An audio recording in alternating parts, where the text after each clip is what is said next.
All right, everybody, welcome to the Work Hard, Play Hard podcast. I am your host, Ryan Harding, and today I got Sawyer Porterfield here with me. He's been in the business for about 1.5 years. Yep. And man, he's got a background in real estate, and obviously, you know, looking to do great things in this industry. So, Thanks. So let's get to know you a little bit. Tell us a little bit about your background. Who are you? Yeah. Where you come from? Mm-hmm. You know, how'd you get into real estate? We'll start with that. So where I come from. So I'm from Clovis, California. Okay. Just Central Valley, California, next to Yosemite, Fresno, that area. Grew up there my whole life, and I got in the industry with real estate. So from a really young age, I mean, this is like my life story. I've already told you this. Hey, do it on camera now. Yeah, but coming from just my family. So we'll start from the beginning. So my dad, when he was 29, he had a heart attack and couldn't get life insurance or anything like that. Yeah. So obviously liability. It's okay. But my dad is the hardest worker I know. No one even compares to him. Sorry. Yeah. But from a young age, I can't even remember when he started, but we started flipping homes to pay off our debt. And he was always pushing. He said he would always support my mom. He said, hey, like, this is your job. Your mom gives you her life. You got to support her and give her the life that she deserves. Love it. So just starting from there, we started flipping homes, paid off a lot of our debt, and then we switched to long-term rent and hold. And since the age of 12, I've been hanging drywall. There's a video on my Instagram of me hanging at the PX drywall in bathrooms, the water resistant with my dad. I was like 14. Wow. But that's just, they didn't let me get another job in high school. Sure. So I've been in the management investment for my whole life. Didn't have another job in high school. And then after I got back from my mission, some family complications happened, and I took that over with my mom, my brother, the investment and management company. And then we liquidated it just about 2 years ago, right before I started real estate. Sure. And came back up here and got my license. I needed a little break between the businesses. Yeah. And I went and lived in Hawaii. Oh, wow. For Nice. 3 months. Yeah. I was going to go over there for 2 weeks. Sure. And then my friends convinced me to stay. And then I was like, I was going to school full time. Like, I got to keep my education up. So while I was going to school, I did real estate school at the same time. Okay. And I would just wake up at 7 every day in Hawaii. I just watched the videos online and got my license in like 3 weeks. Wow. Wow. Just did all the schooling and then came back, took the test, and started from there. So I've been in it my whole life. I understood the investment management side now. Yeah. I wish I paid attention a little bit more, but now I'm in real estate. I love it, buying and selling, investing in properties. I like it. And obviously, so your dad, you know, you said a heart attack at 29. Yeah. So then he just kind of, that's the career he then chose to do, flipping houses. Was he able to do that? No. Yeah. Okay. So like, tell me how he worked into that equation. Yeah. So, I mean, it was his career, but he was associate superintendent for a school district, Central Unified. Okay. He created school district. I think he created 3 or 4 over there. Okay. And that was his main job. And then on the side, that's how much of a hustler he was. He would Sure. wake up early in the morning, Yeah. work all day long. I'd say, 6, 7? I have no idea. Sure. Never saw him in the Sure. morning. I would wake up at 6, still never saw him. Gotcha. And he'd work till 1, 2 in the morning, come home, go to bed, wake up, Sure. go to work. After work, we had a Prius, Yeah. and it was so funny because we had a Browning sticker on the back, Yeah. and you saw like all the tools in the back, like not what you think in a Prius. Sure. Yeah. Just Prius. Yeah. absolutely full. Jackhammers. We had every single tool. Yeah. You thought was possible. We had seriously, yeah. Oh my gosh, we had a white trailer we bought from a high school, and we would do bed bugs ourselves, and we'd pull it with a Prius. Oh, nice. But that was my dad's main job, was associate superintendent. And then at night, he would just bring the truck and the Prius or the trailer, truck, whatever, to work and go straight to the apartments after. He'd work all night long on those. That's awesome. And then that's where I'd meet him after school. He didn't make me work a ton during the week, but the weekends I would stay in bed and flip over to the side of the wall and just pray when it wake me up. But he would come every morning. It's like, hey, we're going to the apartments every Saturday, every Sunday. So yeah, that's how we kind of worked it in. He just worked it in the night and really taught me an amazing work ethic. I'm if I'm half the man he is, I'll be 10 times the man I am today. It's really great. Well, and you know, so you talk about your dad and obviously his work ethic, and you know, we you know, my team and I have been watching you. Obviously, you know, you have a really hard work ethic yourself, right? Thank you. And you know, so tell me how that's factored in. Obviously, you're out there, you know, hitting these open houses, different things like that. You know, how is that affecting your business? I mean, you know. I mean, that's a good question. How is it affecting my business, my work ethic? I honestly wouldn't say, I mean, in the beginning, okay. So have you heard Joe Rogan? Mm-hmm. He says, it's just like the viral podcast, he says 90% of it is just showing up. Yeah. And 10% of it is the work. Yeah. I found that. I feel like in the beginning I felt like I was working really hard. And I still feel like that. But 90% of it is just showing up. And then my work ethic just follows. But yeah. Well, I mean, you know, so to that point, I guess, you know, really most people don't show up. And unfortunately, sometimes this industry, you know, gets people that maybe are a little bit lazier sometimes, right? You know, hey, I can make a bunch of money on a commission. Mm-hmm. You know, I'm done. You know, I'm going to sit out, right?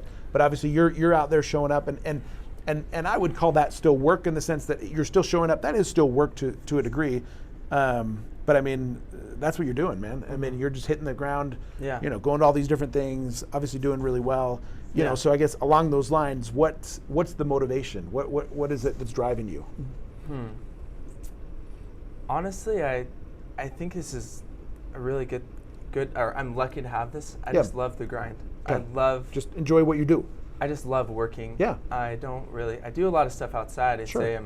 Main thing, I'm a businessman. That's all I think about all day. But I like golf and I love hanging out with my friends. But I don't know, in the beginning it was different with my work ethic. I remember the week actually that I chose. I said, hey, I'm going full time into this. I'm going to put every ounce of energy I had into it. Yeah.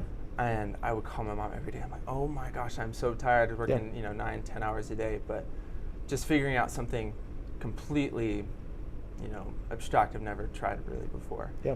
And I remember my first week, I worked all week, probably 50, 60 hours, just, during the week and Saturday. Yeah. And that Saturday I did 2 open houses.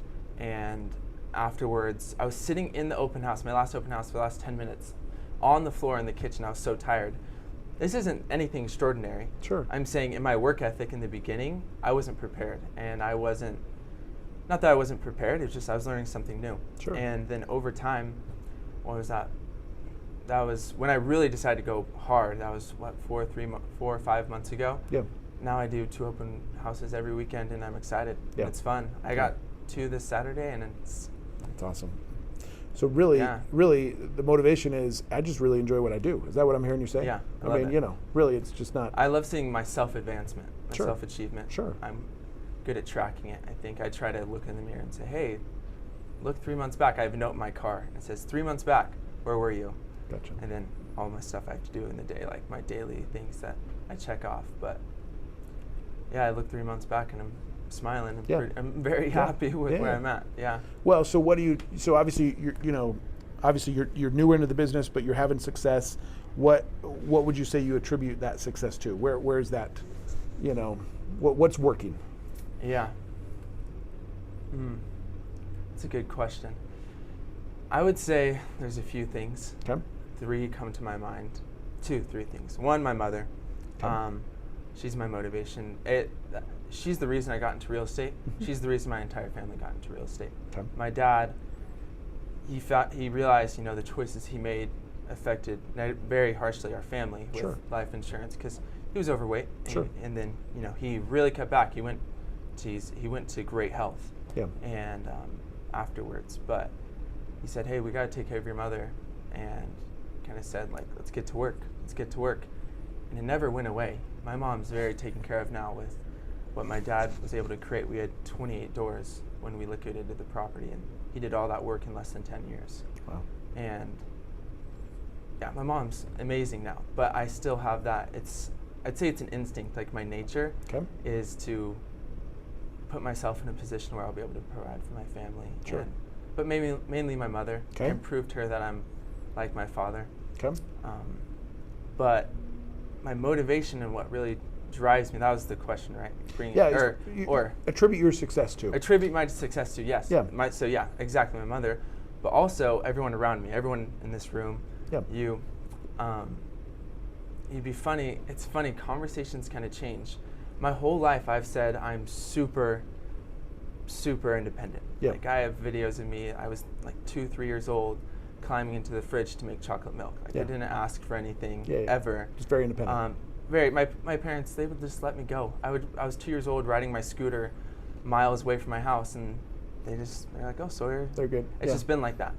But I found myself trying to prove people wrong my entire life. I wanted to, my friends, I wanted to be more successful, or I wanted to prove to them that I could become this because they thought I couldn't. Sure. But bringing it back to everyone in this room, you guys, the Harding team, my office at Keller Williams, I have a lot of mentors. My financial advisor, Todd, everyone I talk to, this conversation's completely different. It's not like, oh, you're gonna do this. It's like, oh, Sawyer, you're gonna be a millionaire. Like you're gonna do this. You're gonna be very wealthy. You're gonna take care of all these people. You're gonna destroy the industry. Yeah.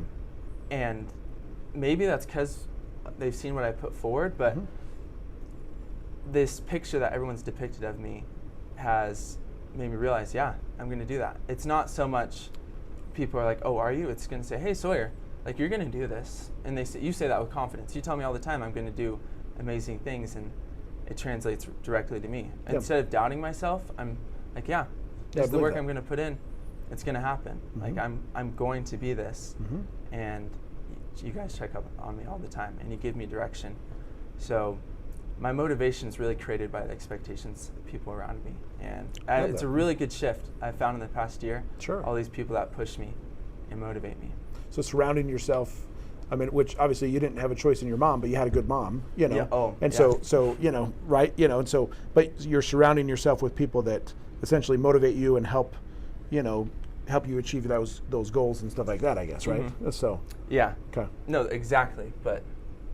Yeah, love that. You just make me feel good about myself. Hey. Really, I think it's like having a team, but it's really just having optimistic people around you. Well, that would rather have you succeed than them be better than you. Like, sure. If I'm 10 times better than you, you're going to be happy for me. Of course. I'm happy for you. You're a million times, more well off than me. But it's. Even if you weren't, you'd still be the same person. Well, there's no reason to tear people down, no reason to, like throw people. But that's not natural. That's it's not now. No. We want to lift each other, and obviously I think people achieve more together, right? Kind of thing. Yeah. Well, okay, so obviously, again, doing very well and stuff like that. How important, would you say, because you already passed your real estate test, you already did that, but how important is continuing to educate yourself in this business? It's everything. So in the beginning, I'm like, dude, I just took my real estate exam. I know everything. Yeah. No, I didn't think that, but you're like, what else is there to learn? Yeah. You don't really think there's anything. And then you get into the business and you realize you know nothing. Yeah. And most realtors, say 95% of them, don't have continued education afterwards. Yeah. And actually I have a little story. Yeah, but, go ahead.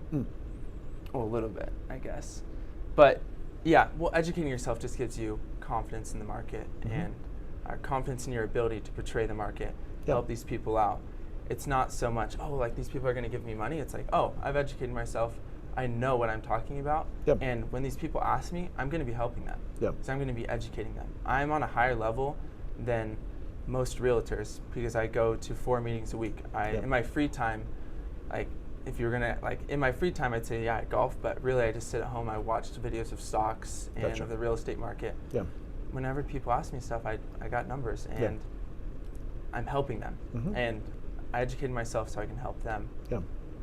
You can't help people without your self-education. Is what I'm saying. Well, I'm saying. Yeah, no, I agree with that, and I like you can tell when somebody's in the right profession when that's what they enjoy doing in their free time too. You know what I mean? Like, not that, I think it's, you mentioned golf and stuff like that. I think having a balanced life is important, but you enjoy what you like enough that, hey, I kind of want to read, this article about that. Like, it's interesting to me, right? Yeah. I enjoy learning more about these things, which then makes education so much more important, right? Because you're constantly educating yourself. It's not a chore to educate yourself. You enjoy what you do, which not everybody does. I've been around long enough to know that not everybody does like their job and stuff like that. But but that brings it, to educating my clients and everything. They're not going to feel super confident. They're going to be super stressed out if I can't tell them exactly what's going on. Yeah. If I can't predict the market and say, hey, this is going to happen, even if it's, hey, in the next 2 years, home values might depreciate. Yeah. But then you also know what's going on with mortgage rates. And you know that if you're now, as home values depreciate, mortgage rates might go up. Yeah. So you can lock in a low rate now. Later, you can just refinance. You can still have a cheaper home. Yeah. And if you'd like to buy another one. But interest rates, you can mitigate stress and explain the whole market so people aren't stressed. But, so were you guys around in the 90s? I was around in the 90s. That's funny. So I was in high school in the 90s. Yeah, so this is a good story. I learned it in one of my international marketing classes. My professor told it to us. And it was about education and educating the market. And then we took it to an extreme and we brought it to Brazil's currency and economic crash in the 90s. Okay. And it's on education, the story. Yeah. Okay, so people came in and the inflation was psycho. It was at 80, 90%. Wait, I have it right here. Yeah. Yeah, it was at 80% per month. Wow. So you could have crazy high. Yeah, so you could buy eggs for $1 and then by the end of the year it's around $1,000 for an egg if they were continuing at their projected rate.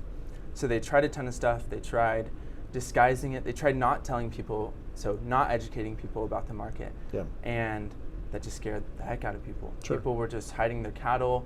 They were storaging all of their market items and commodities and just in storage to wait out this inflation. Didn't work. Everything just got worse and worse and worse. Yeah. So basically what they decided was they have to educate the market and they have to educate them on value and price. That's what realtors do. You educate people on value of property versus the real price. Yeah. So they brought 4 economists. Thank you, and had them change the whole market. Yeah. I don't know if you remember everything that happened, but basically they went from their old currency and they created a virtual, non-existent currency, the real, and told people like, hey, this is our currency. We're going to be switching to this on everything. Everything has a set value of this new currency, and they just put it on everything. And then they would change wages, with fluctuations, but everything stayed the same. So people had faith, and these economists came in and educated people on the market. Said, hey, this is what's going on. This is where inflation's going. It's going to cost more this month. They standardized the industry. There was no standardization. They would get it in the news before, saying what things were priced at. Gotcha. So realtors are these economists, and these economists, they ended up changing the market completely. It's amazing now, and it's very stable. But what realtors do is that same thing. There's good realtors and bad realtors.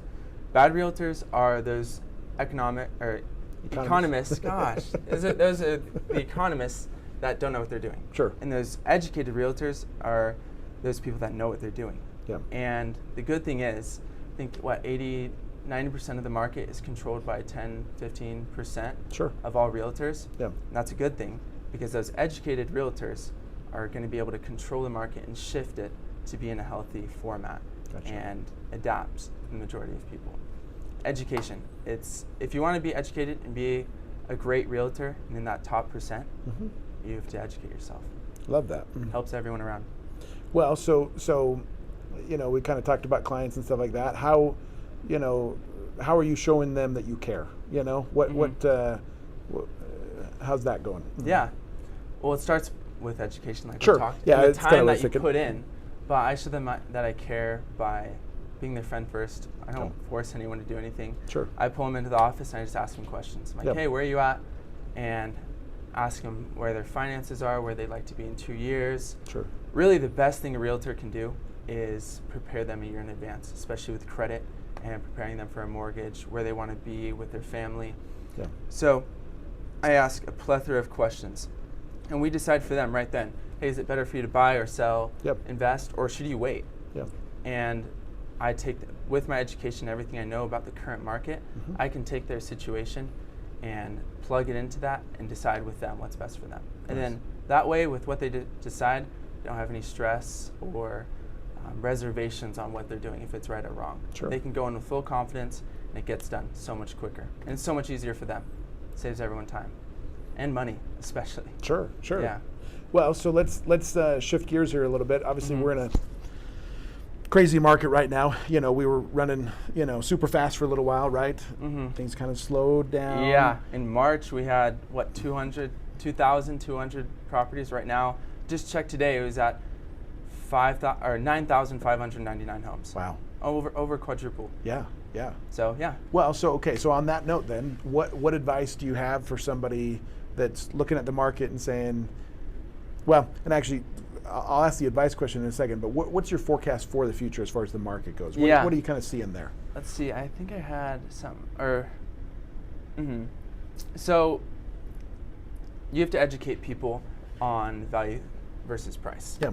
And going forward, we're going to see home prices dropping. Sure. So you just have to prepare them and tell them what we believe is going to happen in those things, and educating them on what's going forward. So with the market going forward, what do I think is going to happen?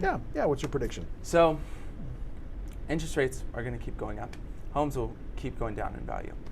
Versus supply and demand. Every 1% that interest rates go up, 18% of buyers go out. So we've seen it go up just 2.5%. Yeah. That's easy. 36-40% of all buyers are out.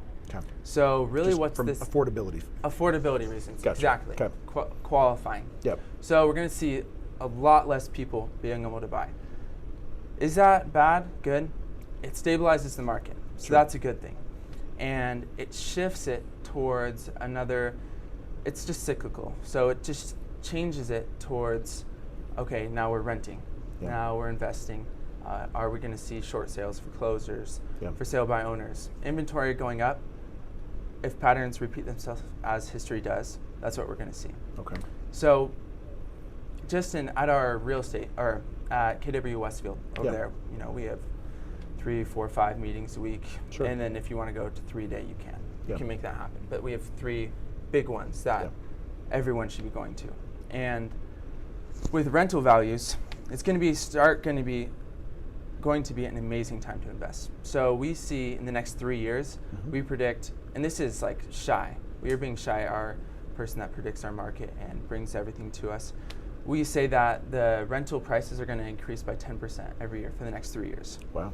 So that's great. 30%, that's what that does. So if you take it, and that's exponential. So if you're making $100,000 a year, and this next year, it goes up 10%. You make 10,000 more. Next year, that's 11,000 more. Next year, it's 12,000 more. By end of year 3, your profits have gone up 33%. You're making 133,000 off of an investment property that you're making 100,000 off of.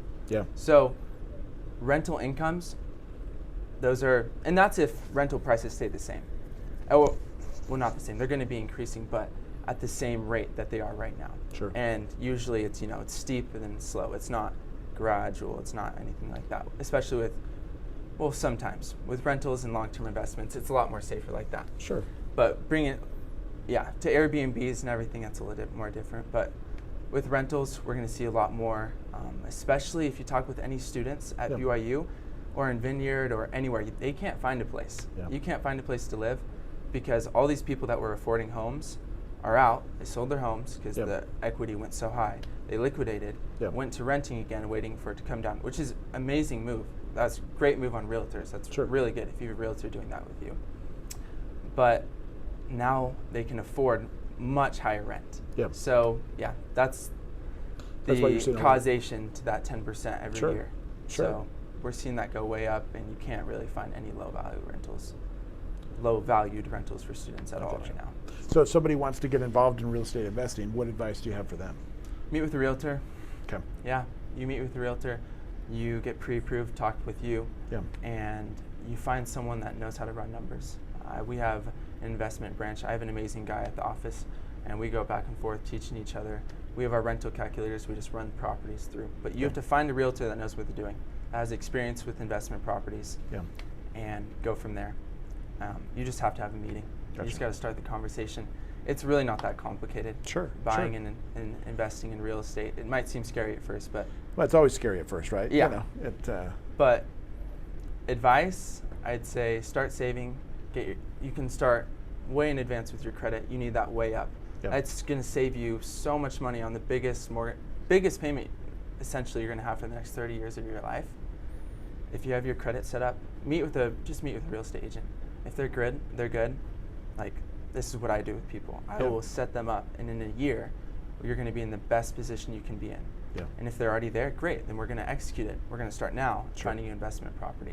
I'm not going to push anyone. If I can see that they can be in a much better situation in 3, 4, 6 months and save them so much money, that money that they save, they're just going to reinvest. They're just going to buy another property.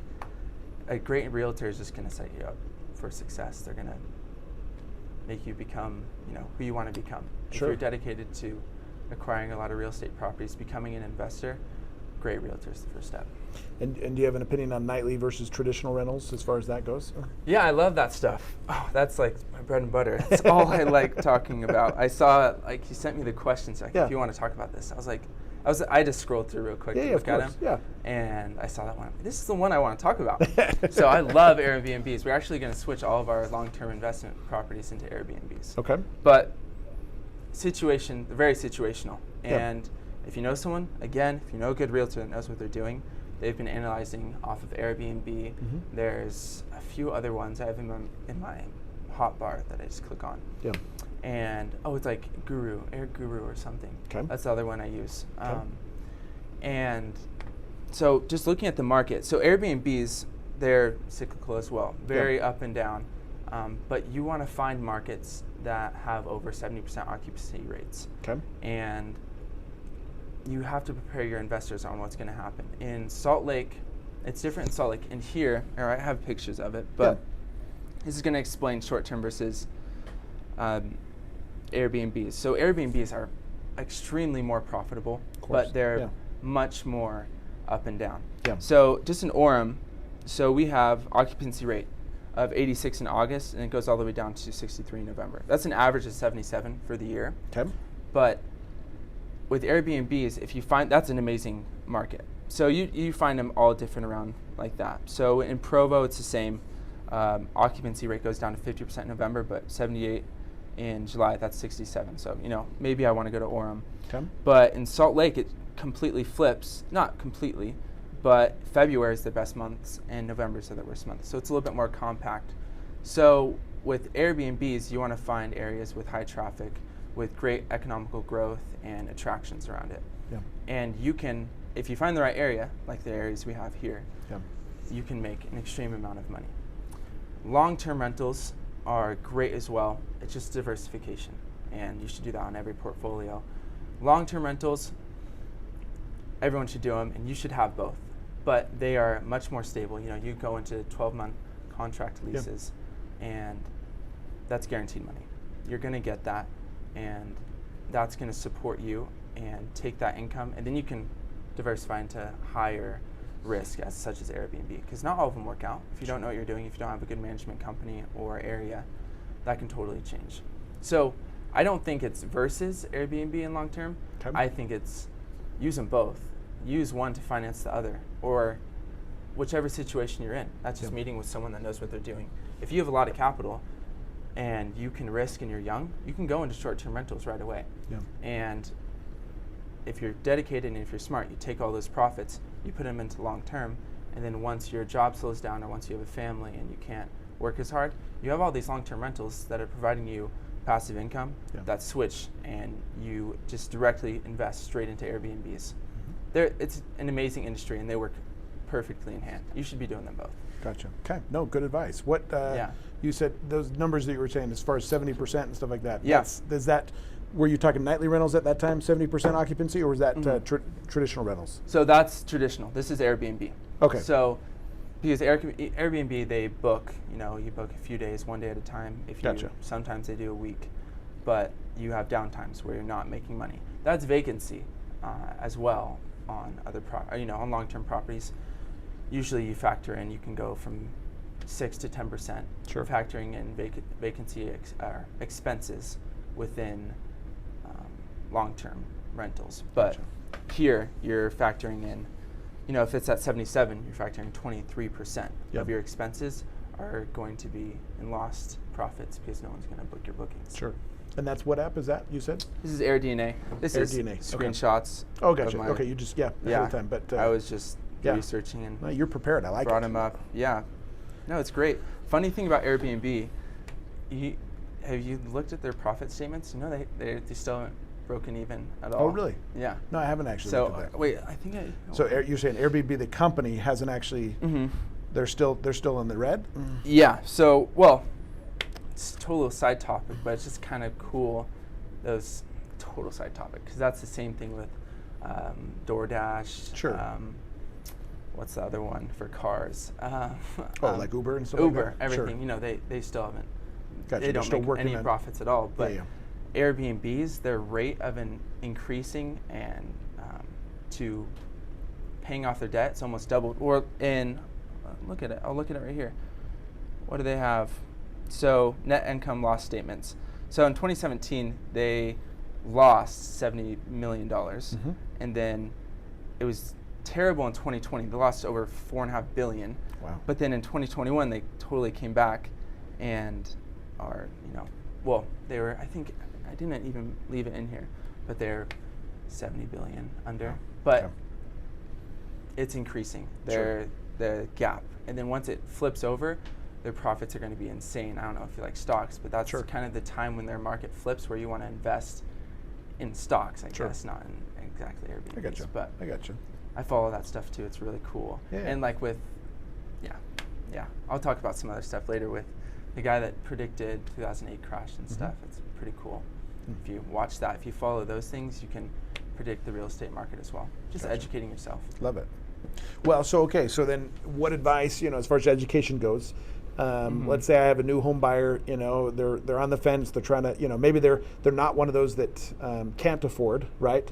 So they weren't disqualified by the interest rates coming up. But, what advice would you have for that first-time home buyer? So I just had some people that they're first-time home buyers. They didn't qualify, but we met with you, actually. Oh, we did. okay, yeah. Yeah, we did. Yeah. But it was nothing wrong. It was nothing scary. For first-time home buyers, my advice for them is to meet with someone, meet with a realtor, meet with a great lender that can. I was just dealing with the lender. It took 2-3 weeks to get back to me on all these things, and then they said, hey, you didn't qualify. Then after they texted us that we didn't qualify, they said, hey, actually I might be able to move some things around. I'm like, I was just talking with the Harding team. We had this meeting in 45 minutes. They told us every single thing we can do, and we know in 6 to 12 months, they're going to be buying their dream home. So advice to first-time home buyers, credit. It's essential. Credit and your debt. You want to figure those things out. Meet with your financial advisor. If you don't have one of those, realtor or someone like you should be trained in that. Just efficiently enough to be able to say, hey, this is the game plan. Sure. You want your dream home. This is what you have to do. This is what you have to get there. So, first-time home buyers, meet with people, save your money, get some good credit. But it's not that. It might sound scary, or hard. Super simple. Sure. We can tell you how to do it. What about sellers? What advice do you have for sellers? Sellers, find a good realtor. You're going to get screwed over. I keep saying the same thing, but you're going to get screwed over. I see it all the time. I actually just spoke with someone on the phone right before coming here, and they came into my database. I called them, and they're like, oh, yeah, sorry, I was actually just looking at my own home that's listed. I'm like, oh, great. Like, how is that going? And they're like, no one's seeing it. We're trying to get more traction, and it's not doing so well. Like, we haven't gotten any offers or anything. I'm like, do you know what's the market value? Have you done anything? And she's like, I don't know what you're talking about. And it was very basic questions that they should have gone over with the realtor. Sure. And we went from there, and I said, hey, so these are the things you should do. You should market your thing. You should have a weekly analysis of your property, especially in this down market, of where prices are at, so you can be priced well. and you need them to be working hard. Right now, realtors have to be working hard. Like, if you want to service people, you got to be working a lot harder than normal. Yeah. I told them, hey, go have them knock doors. Go have them put out flyers on the neighbors. I do that for my open houses. I get so many people there. Most people get 1, 2 people at their open houses. Yeah. I try to get at least 8, and that's not even a lot. I feel like I could do a lot better. Sure. But and then she responded to me, I'm not changing my price. I'm not going to go do the footwork. I'm not doing this. And I'm like, well, first of all, you don't do anything. Your realtor does it. Yeah. Second of all, your expectations weren't set or correctly educated to you by your realtor. Yeah. And I've seen it on homes all the time. And then I love those homes because I make offers on them. Like, hey, your home is $50,000 over market price. Why haven't you changed it? Yeah. Or, and then, I'm like, hey, great, this is the current value. I'll make an offer. And then nothing happens because everyone just gets upset. But second situation you see for sellers, what I recommend to you is have a realtor that knows what the market is doing and sets that correct expectations for you for your property to go down in price, if it's going to. And some do. Especially for properties that don't have much unique value, they're going to go down with the market. And you can't be chasing it. If you say price your home at $500,000 for sellers, and then 2 weeks later the market's dropped $20,000, so you go down $20,000. No, people are still going to fight you at that price. You have to beat that. You have to be below what's going on, so then people come in and bid on your property. So they see the value in it. And it always goes way up. It always goes, sometimes it doesn't, but you meet what you want. And then let's say in closing, in 3 months, your home's at $470,000. Yeah. Well, in 3 months, all the other homes that are selling are at $400,000. Oh, wow. So, not really, but Sure. what I'm saying, if you just keep going with the market and it doesn't go under contract, their home, you just lost them $70,000. Wow. So if you can predict and price beat the market, you're going to secure your spot in your selling position, kind of with stocks. Sure. And you're going to secure your selling position and save them so much money. Yeah. Sellers, it's unfortunate, a lot of realtors don't do that for you. Yeah. But I have some great mentors that have taught me that. And of really how to sell and how to get them their house. Yeah. So for sellers, you just have to have someone that knows what they're doing and sets your expectations right. And if you don't like it, then okay, don't sell. Sure. But you're going to screw yourself over if you don't. Yeah. What about people that are thinking, hey, can't find what I want. There's no houses out there. Let me just build a home, but then they see build prices are coming down. Yeah. Should I still do that? I don't know. Advice on building a home? Yeah. So my mom just built a home. Okay. It's unique by situation. She just built a huge home up in Huntsville. Okay. Is it going to appreciate in this next year? No. Yeah. Is it going to appreciate in the next 2 years? We don't know. 8 years? Yes. Yeah. And that's if it was in a neighborhood that was not going to have much change or anything. Sure. So it's really unique on situation with building. I'd obviously recommend, you're probably not going to get, from new construction if it's not a multi-res, direct income or cash flow.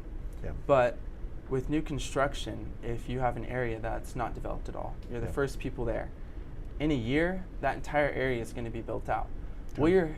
Will your home go up in equity and value? Essentially, if we are at a flat market, yes, it's going to go way up, but it's going down. But if you position yourself right, and it's not going to go down as much as other places, or it's going to stay the same and keep your stress down, everything up, you're going to feel good. It doesn't feel good when your house costs half the price in 5 years. Sure. But for new construction, very situational, especially on different loans that you can get. If you're going with rural loans over in Saratoga or Eagle Mountain, if you watch those borders, you can find good new construction out there that will better the situation for you. Yeah. But if you're looking to live in a place for a year, no, don't get new construction. Gotcha. It's probably, you can. If, let's say you have a lot of surplus money and you're not worried about sell price and you're not worried about going under or over, then great, you can do what you want. You're going to get a much better quality home. Sure. But if you have a family and you want to stay in the same place like my mom for 10, 15 years, new construction's great. You're going to get the best quality home. You know exactly what you're getting. You're going to be so much more in love with your place. Just depends on what you want. Gotcha. And your financial situation. Sure. And someone educating you in that direction. Yeah. What's best for you. Sawyer, thank you. No, I love that, and loved this whole thing. It's been good to get to know you and answer these questions.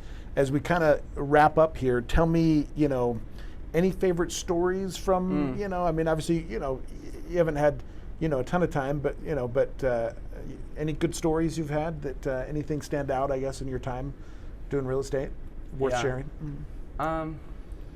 Other than stories of like self-progression, like I love that stuff. Sure, where you're sure. Like, wow, I said looking back, that's kind of what motivates me, keeps me happy. Those are my fun stories. Yeah. Oh, that's what I'll tell my mom or my kids, Yeah. But currently, fun stories in the industry. I have more fun stories as a kid. Okay. I have a lot of stuff, that crazy, crazy stuff. Which was still real estate. I mean, Oh yeah. Right? Oh yeah. Oh my gosh, let me think of a few.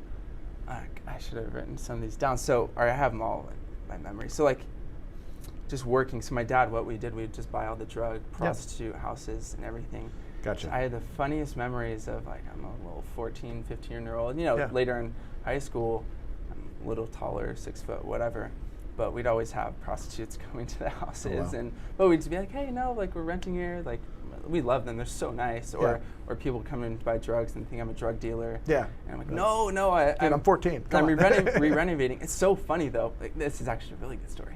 So with people coming to us for drugs, because we have these drug houses, and people would come, whatever. They have no idea who really lives there, and the place still looks like crap. We're re-renovating it. We have a huge dumpster outside. We're ripping everything out, and people would come up and ask us. So one time, his name's super generic, so I can say it. His name's Jim. Yeah. We love Jim. I love Jim so much. He was the hardest worker we've ever met, and he didn't come.